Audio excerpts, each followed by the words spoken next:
Bugün sizə evdə çox asan hazırlanan, çölü xırçıldayan, içi yumuşaq bir peçenye resepti paylaşdım.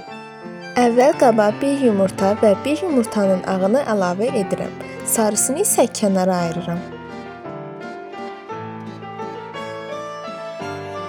Üzərinə 1 stəkan şəkər, 1 stəkan qatıq, 1 stəkan yağ və 1 çimdik duz əlavə edirəm.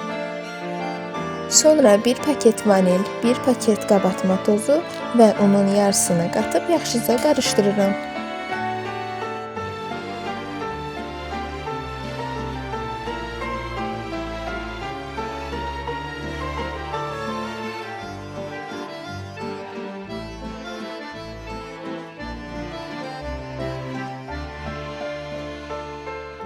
Daha sonra qalan unu da əlavə edib əlimə yapışmayan yumuşaq bir xəmir yoğururam. Xəmirdən mandalin boyda parçalar götürüb yumrulayıram və siniyə düzürəm.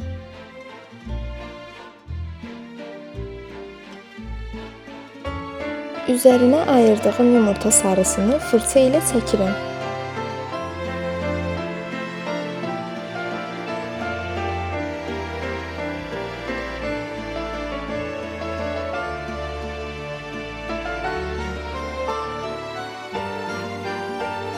Daha sonra üzərinə qoz qırıntılarını səpirəm.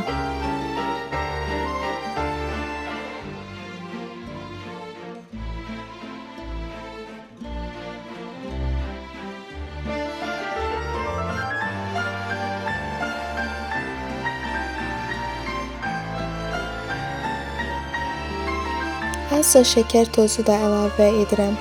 Əvvəlcədən qızdırılmış 180 dərəcə sobada təxminən 20-25 dəqiqə bişirirəm.